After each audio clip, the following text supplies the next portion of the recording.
Story 6. A Mountain Accident. Aaron pulled his arm, carefully at first, and then more strongly. But it did not come free. It was a beautiful spring day, and 27-year-old Aaron Ralston was walking in the mountains after a hard week at work. The air was fresh, and the sun was high in the sky. Aaron stopped walking to listen to the silence of the mountains. "This is wonderful," he thought. "No work or noise, only beautiful country around me." As he continued on his way, he heard a low noise. He looked up quickly at the mountainside above him, but he was too late. Large pieces of rock were falling toward him, and he could not escape quickly enough. The earth was moving, and the noise was terrible. In seconds, Aaron's arm was caught under a rock that weighed 500 kilos. The pain was terrible, but Aaron stayed calm. He knew a lot about the mountains. He knew how to live in the wildest and most dangerous open spaces. He pulled his arm, carefully at first, and then more strongly, but it did not come free. Next, he pushed the rock as hard as possible. Again, nothing. It was getting dark. Aaron ate a small amount of food and drank some of his water.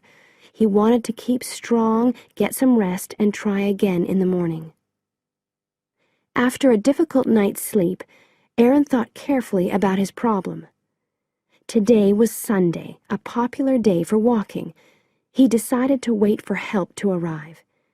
He looked hopefully up and down the narrow mountain path, but the mountains were empty and silent.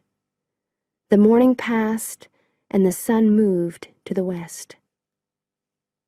By late afternoon, it was too late for walkers. Aaron needed a different plan. Using his climbing equipment, he tried to move the rock. He tried a number of different ways, but it was too heavy. Next, he took his pocket knife and tried to break away small pieces of the rock near his arm. "This will destroy my good knife," he thought, "but my life is more important." But the knife failed to cut even the smallest piece of rock. Aaron knew that he was really caught. He made himself as comfortable as possible for another lonely night. Aaron had enough water and food with him for a day's walk, but it was day 3 now, and the food was almost finished. He only had enough for one more small meal. In his mind, a difficult and dangerous plan was growing, but he did not want to try yet. It was Tuesday morning. After 3 difficult nights in the mountains, Aaron was tired and hungry. He drank the last of his water and thought carefully. Now he knew that he had to cut off his arm. He took his knife from his pocket and bravely put the metal against his skin. He pressed down hard and began to cut. But after his work on the rock, the knife was not sharp. "I couldn't even cut the hair off my arm," he explained to newspaper reporters later. Aaron used the rock to make his knife sharp again. Then he cut through his skin as far as the bone. "Then I found that I couldn't cut the bone," he calmly told the reporters. For 2 more days, Aaron tried different ways to cut his arm off. Without food or drink, his body was getting weaker, but his mind was clear and strong. "I did what I had to do," he explained. Aaron turned his arm the opposite way to his body. The first arm bone broke easily. Then he broke the second. He tied a piece of cloth tightly around the top of his right arm to stop the blood. Then, slowly, he cut through the rest of his arm. At last, Aaron was free. He looked down at his lifeless arm under the rock. It seemed like a strange dream. His clothes were covered in blood, and the pain in his right shoulder was terrible. Aaron felt very small and unimportant under the wide sky and tall, dark mountains.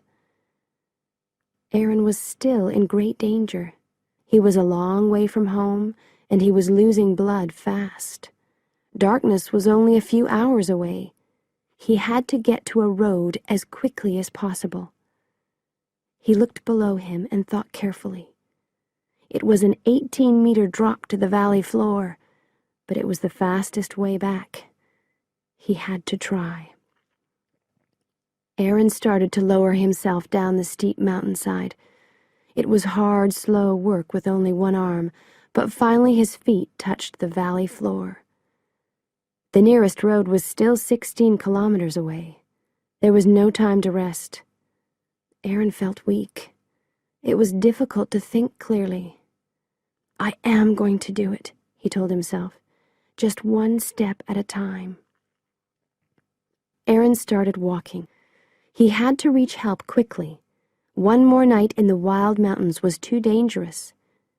Each painful step took him closer to help, but the walk was very long and difficult. At last, after 6 hours, Aaron saw 2 other walkers. He wanted to run and shout, but his body was too weak. When they finally saw him, the worried walkers gave Aaron chocolate cookies and water. Then they moved him to open ground. Here, the flying mountain police found the group, and they took Aaron immediately to the nearest hospital. For the first time, Aaron knew that he was safe.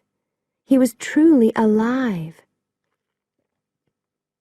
Hours later, Aaron lay quietly in his hospital bed and looked up at the shiny white walls around him. He was in a different world now, a small, safe world of men and machines. But part of him belongs forever to the wilder world of rock and mountain and sky. Aaron says that he cannot wait to get out into the wild again.